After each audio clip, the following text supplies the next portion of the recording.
Hi, I'm Dick Mays and I'm a filmmaker. This last year I made my first feature film, Hubcap, in combination with my production partner, Ash Hamilton, and together we call ourselves Pure Heart Productions. Now when we made a low budget feature film, Hubcap, we had to choose a lot of technical decisions that faced us. What camera to use, what equipment to buy, what equipment to rent. And we think we made a pretty good set of decisions to give us affordable quality. We didn't want the quality of our image to suffer. And so we made choices to buy lenses and to buy camera equipment, rent most of our lights, and outsource our sound to professional sound engineers. We want to be affordable quality, and we think there are a lot of clients out there that also want to participate in affordable quality. So I'm going to show you some of our equipment right now.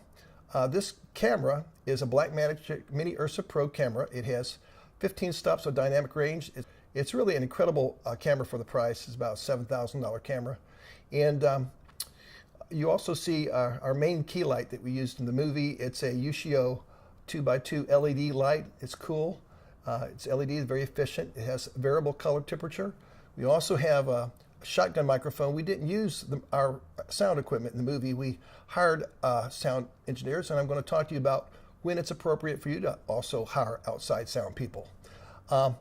Our lenses that we used are Rokinon Prime lenses. These Rokinon Primes are really good match for a lot of clients because they resolve 4K very well, and they're not that expensive, about $500 a lens. We have a set of 6 of them from 14 millimeter to 135 millimeter.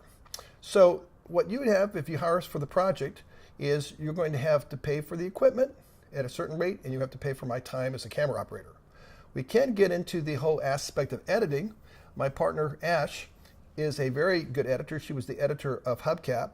She has a background in Final Cut Pro. She's made about 20 music videos in her past.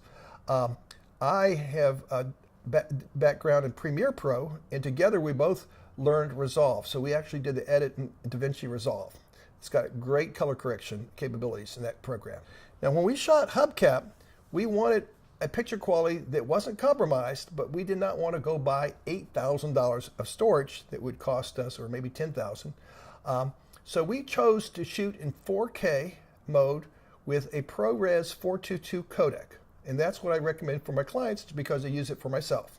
But there's a lot of projects, if you're going to be out on YouTube, YouTube compresses things down so much you don't need higher than 1080p quality.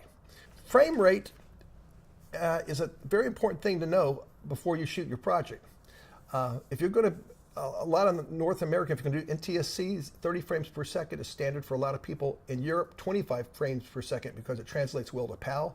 A lot of films are 24p, 24 frames per second, and that's YouTube's standard. So this one's actually being shot at 24 frames per second. So your frames per second and your resolution and your codec all add up to how much storage is taken per hour.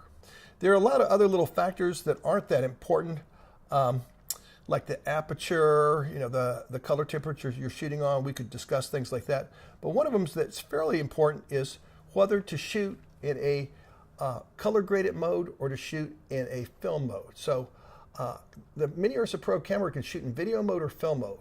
What comes out in film mode is a very flat picture profile. I'm going to take my hand like this and wave it, and now you see what it looks like right out of the camera in film mode. And when I wave it back here, I'm going to play a lookup table that simulates what happens in video mode. So in video mode, you get a look out of the camera that is not the raw look. Important thing to talk about is the rates that we charge. We charge for our equipment, and then we also charge for time. So I have a film rate of $500 a day that takes the camera, the lenses, the tripod, and myself as a DP camera operator, and I'll charge $500 a day. And that's a figure that works pretty good on film sets.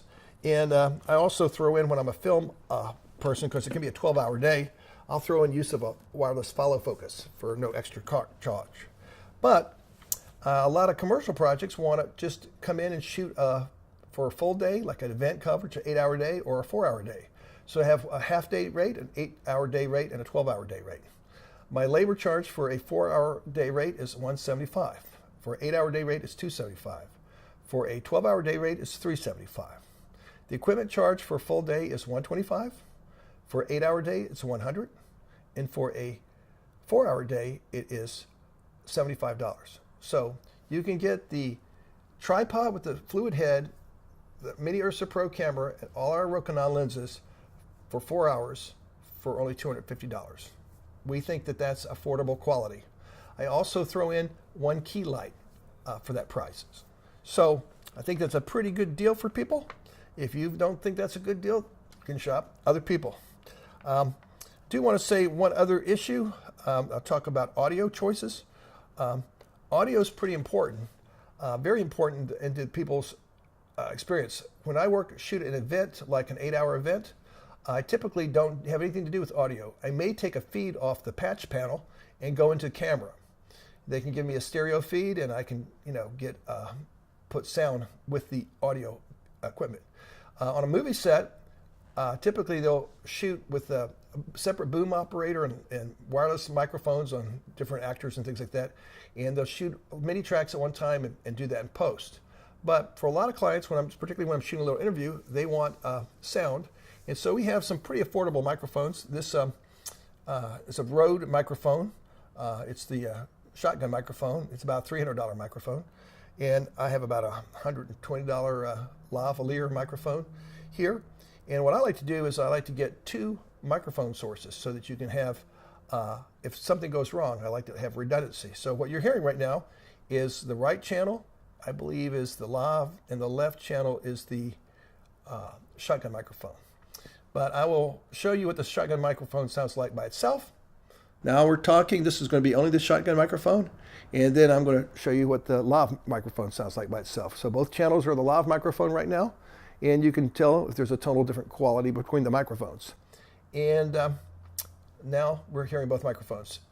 My equipment is included in those base charges.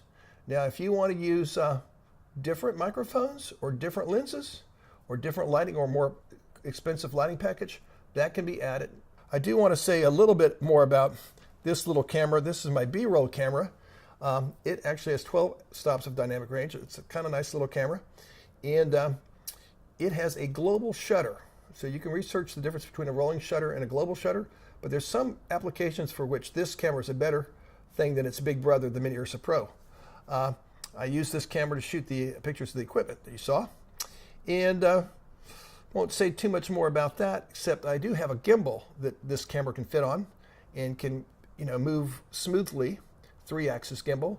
I also have a Steadicam vest that the big camera can move on. But I think I've covered enough, other than maybe delivery. If I shoot a project for you and we don't edit it as well, how are we going to deliver it to you? Well, a solid state drive like this costs about $100. So you can hold up to 8 hours of HD footage, up to 2 hours of 4K footage. And my preferred means is to put it on the solid state drive and mail it to you. So that's about it. I'll close with my email and phone contacts. And if that sounds like affordable quality, sounds like what you want, please feel free to call me. Thank you very much.